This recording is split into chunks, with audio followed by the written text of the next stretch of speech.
Bismillah. Il était une fois un grand-père et une grand-mère. Tous les jours, le grand-père allait en montagne ramasser du petit bois pour faire des fagots. Il accrochait toujours le baluchon qui contenait son repas à la branche d'un arbre pendant qu'il travaillait. Un jour, l'heure du déjeuner étant venue, il ouvrit son baluchon et fut bien surpris. Un moineau dormait dedans. Il ne restait pas une miette du repas. Le grand-père comprit que c'était le moineau qui faisait la sieste qui avait tout mangé. Le grand-père emmena ce joli petit oiseau avec lui quand il rentra à la maison. Le grand-père et le moineau devinrent de très bons camarades et étaient inséparables. Pendant son travail, pendant le repas, le moineau voltait toujours autour du grand-père ou s'asseyait sur son épaule. Le grand-père aimait beaucoup son oiseau et le nomma Piou Piou, le cajolant et jouant sans cesse avec lui. Un jour, grand-père partit travailler à la montagne en laissant Piou Piou à la maison. La grand-mère mit du riz à cuire pour préparer de l'amidon et partit faire la lessive à la rivière voisine. Le moineau était friand de riz et il picora un peu dans la bouillie.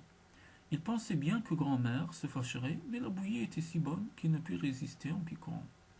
Piquant, encore et encore, il finit par tout manger. Quand grand-mère rentra de la rivière et s'aperçut que toute la bouillie de riz avait disparu, elle se mit fort en colère. Elle cria: Qui a mangé toute la bouillie que j'avais préparée? Et regardant l'oiseau, vit que son bec était plein de bouillie. Grand-mère était furieuse. Elle criait: Méchant oiseau, sale moineau! Et attrapa le moineau pour le punir et lui coupa la langue avec une paire de ciseaux et le chassa. Quand grand-père rentra le soir, il appela son oiseau comme d'habitude. Piou piou, piou piou, je suis rentré. Mais il n'y avait pas de trace du moineau. Il demanda alors: Grand-mère, sais-tu où est Piou Piou? Et sa femme lui répondit: Ce méchant oiseau a mangé toute la bouillie de riz que j'avais préparée pour le punir.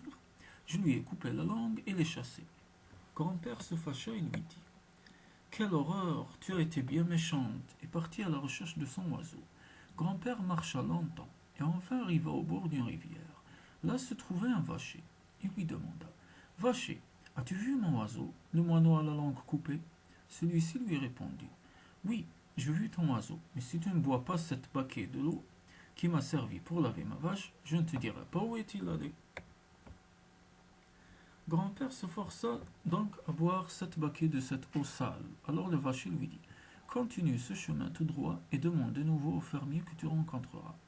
Grand-père reprit la route et arriva à l'endroit où se trouvait le fermier, qu'il avait son cheval, et lui demanda: Fermier, as-tu vu mon oiseau, le moineau à la langue coupée? Celui-ci lui répondit: Oui, je l'ai vu. Mais si tu ne bois pas 7 baquets de l'eau qui m'a servi pour laver mon cheval, je ne te dirai pas où il est allé. Grand-père but donc encore une fois 7 baquets d'eau sale. Le fermier lui dit alors: Continue ce chemin dans la montagne et va jusqu'à la forêt de bambous. Là tu trouveras la demeure de ton oiseau. Grand-père continua donc sa marche dans la montagne et entra dans la forêt de bambous. Grand-père arriva enfin à la maison du moineau et lui dit: Piou piou, grand-mère a été bien méchante avec toi. Pardonne-moi, je t'en prie. L'oiseau que le grand-père aimait tant était aussi très heureux de le revoir et lui offrit à manger. Le fils se reposait de son long voyage. Tous deux étaient très gais et parlèrent de mille choses. Grand-père se préparait à rentrer et pensait emmener Piou Piou avec lui. Mais le moineau refusa, lui disant: Je ne peux pas retourner chez grand-mère. Grand-père était bien triste de rentrer sans Piou Piou, mais il comprenait bien que le moineau ne veuille pas revenir. Il allait donc partir quand Piou Piou apporta 2 malles, une petite et une grande, et dit: Grand-père, je t'offre une de ces 2 malles. En souvenir, laquelle veux-tu, la grande ou la petite? Comme grand-père était âgé, il répondit que la petite était bien suffisante pour lui, et partit avec la petite malle sur son dos. Quand il fut arrivé à la maison, il ouvrit la malle, et grand-mère et lui furent bien étonnés. Elle était remplie d'or, d'argent, de bijoux. C'était un véritable trésor. Au récit de grand-père, grand-mère se mit en colère. Mais pourquoi as-tu donc choisi la petite malle? Puisque c'est ainsi, moi je vais aller chercher la grosse. Grand-mère partit donc et suivit le chemin que grand-père lui avait indiqué. Elle arriva à l'endroit où se trouvait le vacher et lui demanda: Vacher, as-tu vu le moineau à la langue coupée? Celui-ci lui répondit: Oui, je l'ai vu. Mais si tu ne bois pas 7 baquets de l'eau qui m'a servi pour laver ma vache, je ne te dirai pas où il est allé. À ces mots, grand-mère se mit en colère et lui dit: Quoi? Tu ne penses pas que je vais boire cette eau dégoûtante? Je sais où il faut aller, je n'ai pas besoin de toi. Grand-mère se remit en route et rencontra le fermier de la même façon. Elle refusa de boire les 7 baquets et marcha jusqu'à la maison du moine.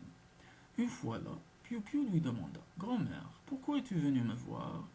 Celle-ci lui répondit: Jusqu'à présent, j'ai toujours veillé sur toi. Aussi, je viens te rendre visite. Le moineau à la langue coupée servit à manger à grand-mère, mais celle-ci lui dit: Je suis pressé. Donne-moi mon cadeau, il faut que je rentre. Piou-Piou apporta alors les 2 malles et dit à grand-mère: Laquelle veux-tu, la grande ou la petite? Bien sûr, grand-mère choisit la grande malle.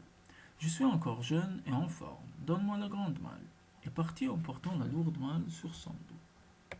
Après avoir marché quelque temps, grand-mère commença à être fatiguée et décida de s'arrêter un instant. Elle avait également très envie de voir ce qu'il y avait dans la malle. Mais Piou-Piou lui avait bien recommandé de ne pas l'ouvrir avant d'être rentrée chez elle. Grand-mère voulait tellement voir quel trésor elle possédait qu'elle passa outre et souleva le couvercle. Alors des serpents, des 1000 pattes et un tas d'autres bêtes et monstres sortirent de la malle et punirent la grand-mère qui avait coupé la langue du moine.